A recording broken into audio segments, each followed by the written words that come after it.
Seluruh fraksi di DPRD Provinsi Bali menyetujui rancangan peraturan daerah Ranperda Provinsi Bali tentang perubahan APBD Semesta Berencana Provinsi Bali tahun anggaran 2023 yang dirancang Gubernur Bali Wayan Koster menjelang akhir jabatannya pada 5 September 2023. Persetujuan terhadap Ranperda ini disetujui masing-masing fraksi dalam pandangan umum yang dibacakan Iwayan Rawan Atmaja pada rapat paripurna DPRD Provinsi Bali ke-38 masa persidangan ketiga tahun sidang 2023 di ruang sidang utama DPRD Provinsi Bali Sabtu 2 September malam.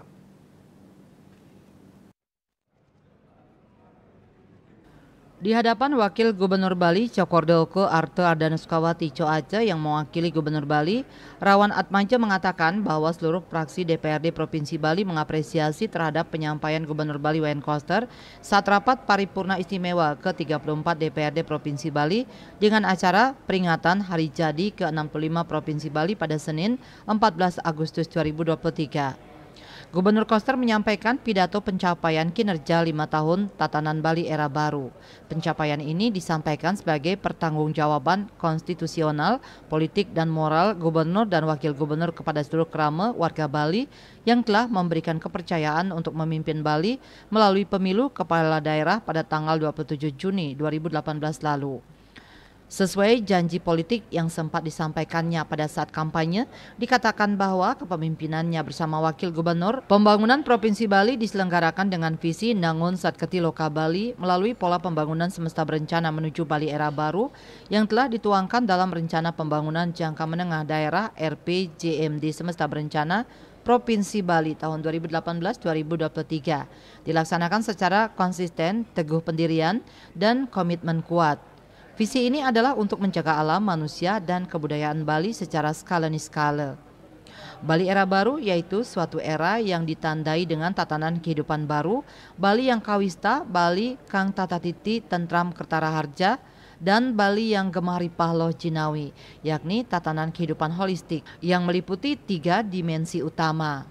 Terkait penjelasan Gubernur Bali tentang Ranperda Provinsi Bali tentang perubahan APBD Semesta Berencana Provinsi Bali tahun 2023 pada rapat paripurna sebelumnya, fraksi-fraksi DPRD Provinsi Bali secara umum berpandangan bahwa dalam rangka peningkatan kesadaran hak dan kewajiban masyarakat dalam kehidupan bermasyarakat, berbangsa dan bernegara, peningkatan partisipasi politik dan inisiatif masyarakat, dan peningkatan kemandirian, kedewasaan, dan membangun karakter bangsa dalam rangka memelihara persatuan dan kesatuan bangsa diusulkan Gubernur Bali meningkatkan bantuan keuangan kepada partai politik, dana banpol dalam perubahan APBD Semesta Berencana Provinsi Bali tahun anggaran 2023.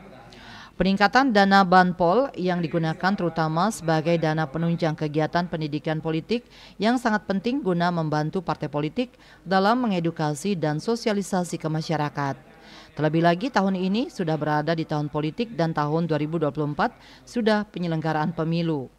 Dikatakan bahwa fraksi PDI Perjuangan mendukung atas upaya-upaya yang telah dilakukan oleh Gubernur Koster beserta jajaran dalam mengoptimalkan pendapatan daerah, menyangkut pendapatan asli daerah dari sektor hasil pajak daerah, hasil retribusi daerah, hasil PKD yang dipisahkan dan lain-lain PAD yang sah. Selain itu, fraksi PDI Perjuangan juga memberikan catatan positif terkait meningkatnya target pendapatan daerah dalam perubahan APBD tahun 2023 sebesar 309,513 miliar rupiah lebih, sedangkan realisasi PAD sampai dengan bulan Juli 2023 sudah mencapai 55,17% dan realisasi belanja sampai bulan Juli 2023 sudah mencapai 47,03%. Akan tetapi khusus belanja modal baru mencapai 30,10%. Hal ini perlu untuk mendapat perhatian. Sementara itu, fraksi Partai Golkar berpandangan bahwa sejalan dengan adanya peningkatan dana banpol, dihimbau adanya juknis terkait pengelolaan dan pertanggungjawaban penggunaan bantuan dana banpol oleh partai politik dengan mewajibkan agar laporan keuangan partai dapat dipantau dengan mudah oleh publik. Mekanisme audit keuangan partai juga dapat diperkuat untuk menjamin transparansi. Fraksi Gerindra berpandangan terhadap implementasi Undang-Undang Nomor 15 Tahun 2023 tentang Provinsi Bali, di mana pemerintah daerah Provinsi Bali dapat memperoleh sumber pendapatan yang berasal dari pungutan bagi wisatawan asing. Sehubungan dengan hal tersebut, Fraksi Gerindra mendorong Gubernur Koster agar menetapkan mekanisme pungutan tersebut agar efektif serta transparan dan tidak mengganggu kenyamanan wisatawan berkunjung ke Bali. Selain itu, konsep Bali masa depan sebagai muatan lokal akan menjadi haluan pembangunan Bali dalam jangka panjang. Untuk itu, dalam upaya meningkatkan pendapatan asli daerah, fraksi Gerindra memohon kepada Gubernur untuk menggali potensi sumber pendapatan lainnya yang sah, seperti potensi perdagangan antar pulau, sektor pertanian, sehingga ke depan tidak mengandalkan sektor pariwisata saja yang sangat berpengaruh terhadap kondisi global. Sedangkan Partai Demokrat memberikan beberapa catatan. Pertama, memperhatikan pendapatan dari pajak daerah ada kenaikan sebesar 278 miliar rupiah lebih atau 9,41%. Dari anggaran induk sebesar 2,960 triliun rupiah lebih menjadi 3,238 triliun rupiah lebih pada anggaran perubahan. Sedangkan belanja bagi hasil mengalami kenaikan sebesar 323 miliar rupiah lebih atau 27,25% dari anggaran induk sebesar 1,186 triliun rupiah lebih menjadi 1,510 triliun rupiah lebih dalam anggaran perubahan.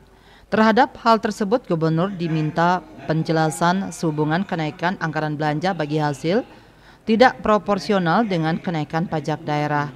Jika ada utang belanja bagi hasil tahun 2022 kepada kabupaten kota, karena menunggu hasil audit BPK RI, seharusnya tunggakan tersebut sudah dianggarkan pada APBD induk meskipun masih bersifat perkiraan.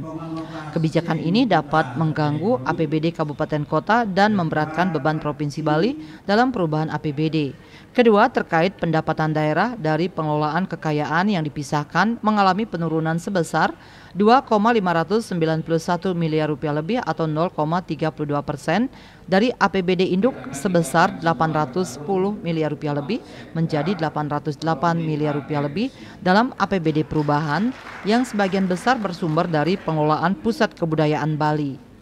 Sedangkan pendapatan dari lain-lain PAD yang sah naik sebesar 40 miliar rupiah atau 4,47% dari APBD induk sebesar 900 miliar rupiah lebih menjadi sebesar 940 miliar rupiah lebih dalam APBD perubahan tahun 2023 yang sebagian besar bersumber dari sewa tanah Pemda yang di Nusa Dua dan pendapatan dari KKP Benoa.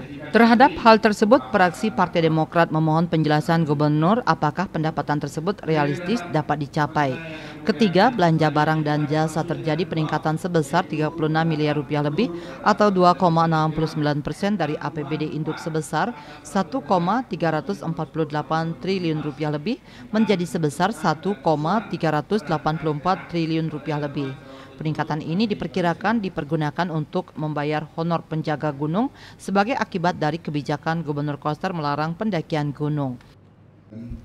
Untuk itu, fraksi Partai Demokrat mengingatkan Gubernur Koster bahwa mengangkat tenaga honor bertentangan dengan surat Menpan dan RBRI nomor B-M.SM-02-03-2022 perihal status kepegawaian di lingkungan instansi pemerintah pusat dan pemerintah daerah poin 6B yaitu menghapuskan jenis kepegawaian selain PNS dan PPPK di lingkungan instansi masing-masing dan tidak melakukan perekrutan pegawai non-ASN.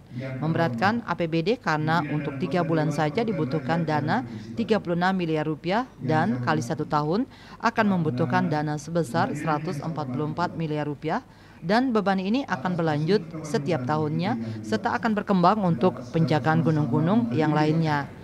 Sebagai pertimbangan ini baru untuk penjagaan Gunung Agung dan Gunung Batur.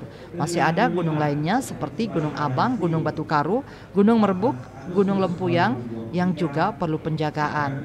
Dengan demikian, agar tidak menjadi masalah di kemudian hari, disarankan kebijakan ini agar dikaji ulang dan anggaran ini agar ditunda.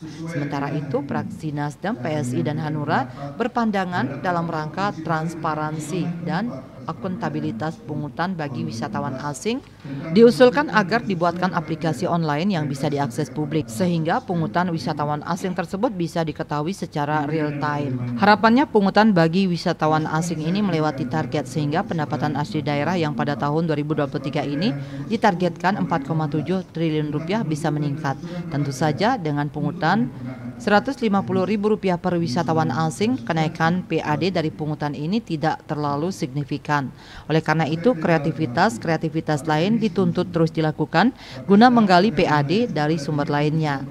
Prinsipnya, penggalian PAD ini tidak menyulitkan bagi Kramo Bali, namun pengetatan dan penggalian PAD bisa ditujukan bagi para pelaku usaha dari luar Bali yang mendayagunakan alam Bali. Pada kesempatan ini, fraksi Nasdem, PSI, dan Hanura mengucapkan terima kasih kepada Gubernur Koster yang telah banyak meletakkan pondasi kuat dengan visi Nangon Satketi Loka Bali menuju Bali era baru yang betul-betul dirasakan oleh Kramo Bali. Kepemimpinan yang dijalankan di tengah badai pandemi COVID-19 berhasil dilalui dengan baik. Jika ada ketidakpuasan adalah hal yang wajar terjadi, namun berdasarkan survei-survei eksternal maupun yang dilakukan, tingkat kepuasan terhadap Gubernur Koster sangat tinggi. Untuk itu, fraksi Nasdem, PSI, dan Hanura memberikan apresiasi dan terima kasih atas kerja keras Gubernur Koster yang akan mengakhiri tugas kepemimpinan periode 2018-2024 pada 5 September 2023 mendatang. Fraksi Nasdem, PSI, dan Hanura juga mengucapkan selamat datang dan selamat bertugas kepada Irjen Polisi Sangmade Mahendra Jaya yang mengemban kepercayaan dari Presiden Joko Widodo untuk menjadi penjabat PJ Gubernur Bali dalam setahun ke depan. Diharapkan kepemimpinan selaku PJ Gubernur Bali bisa berjalan dengan sukses. Bali Post melaporkan.